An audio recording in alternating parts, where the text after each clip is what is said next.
All right, February 3rd is a leg day, is the 11th week of the deadlift cycle. I'm not going to spend a lot of time on the deadlift cycle. I'll just tell you, anybody that's doing it, participating in it, that's watching this video, week 11 is hyper valuable to your mental and physical confidence going into week number 12. So don't be shy. Don't lowball yourself. If you're feeling good, things are rolling well, definitely work your way up over 95%, over 100%. You could go up to 105, 110%, and just start getting a really good feel, again, physically and mentally, for what week 12 is going to feel like. Outside of that, this workout falls in line with our monthly emphasis flawlessly. I like this setup. It's a little bit different than what you guys are going to see earlier in the week, but the expectations are the same. If you watched our video, I put it out about the next 3 months of periodization and the monthly emphasis and how they flow and kind of the progressional steps of it. The expectation really this entire month is to maintain your normal 8 to 12 rep count range, those weights that are applied to that. So for those of you that track things, write things down, you should have a really good feel and understanding, especially in the primary lifts, what your weights are in that 8 to 12 rep count range. And now you need to work on holding those with transitions, with an elevated heart rate. The goal is to not go above 70%, right? We've been working on this all of January. I did let you guys a lot of times go up to 75% and kind of tap in to that zone 3 type of output.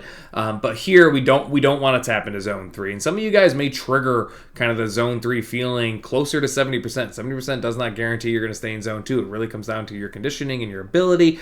So a lot of you guys may be hovering more in the 60% range. The more conditioned you are, closer to 70%. But if it's affecting your weights and you're not capable of transitioning out of the aerobic stuff and maintaining your normal rep count and your normal weights, then you need to dial it back. And you've got to kind of understand that we may not be conditioned enough to maintain that level of output, even if you are still in zone 2, right? You could still be in zone 2, the higher echelons of zone 2, and not be conditioned enough to transition into your normal weights. That's what we're doing this month. That is what February is all about. It's pushing our limits in zone 2 up to 70% roughly. Again, depends on the person, right? And what the person's capable of, and still maintaining your normal weights, which you guys are not used to. As a membership base, we are not used to maintaining 50 to 60% on our lifts, 8 to 12 reps without dead rest, right? Like when we're doing hypertrophy training, like the whole point of it is to be as efficient we can every single set. We're working on a different level of efficiency here, a different type of efficiency, but it's not going to be the same. And it's a progression from what we did in January. So a lot of us are going to have to reevaluate what our expectations are and kind of get another level of understanding when we keep peeling layers back. And although we're adding on to this, we are peeling layers back as to what your body's capable of. And that's kind of what makes this so fun. So 1,000-meter row, sub 70%. A lot of us are going to have to cool it down a little bit, push the brakes a tad, because then you're going to do 4 sets with 90-second rest of your front squat, again, with the expectation of using your normal weights.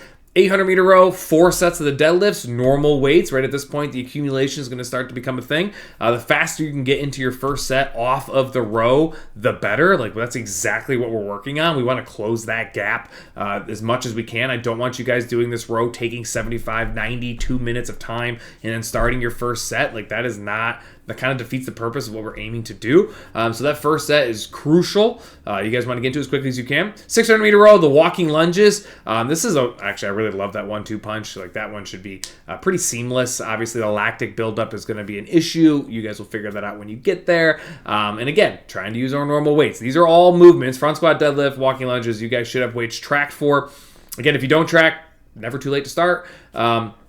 And then the ball pick up the shoulder, a little caveat here after the 400-meter row. The 6 to 8 rep count range, keep in mind, like, realistically speaking, 6 reps is really hard from a ball pick up to shoulder. Like, it's a lot. Like, it doesn't sound like it is, but it is. And it's a lot because if you're using the appropriate weight, we are trying to move as much dead weight as we physically can. Now, a lot of us do not approach a lot of these movements with the appropriate weight in mind. And that could be for a lot of things. Maybe we have a hard time getting to the ground.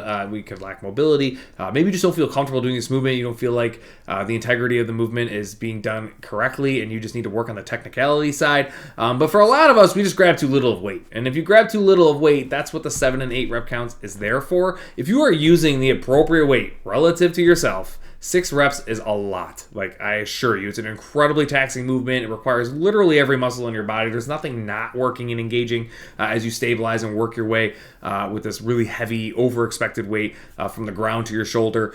So I'm just telling you on video, you should be aiming for 6 with the right weight. If you can't find the right weight, you don't feel comfortable, in this movement for whatever reason, then the 7 and 8 rep counts is there for the lesser weights, a little bit more volume, maybe just more repetition for you guys to get under your belts and hopefully feel more comfortable coming out of these 4 sets. But either way, 4 sets of that with a 90-second rest and then into a 200-meter row. So hopefully this is understanding, or it's starting to make more sense. We're getting a better understanding of what we're aiming to do in the month of February. And like I said in the video I had posted, there will be a lot of different structures, unique structures as we work our way through the month.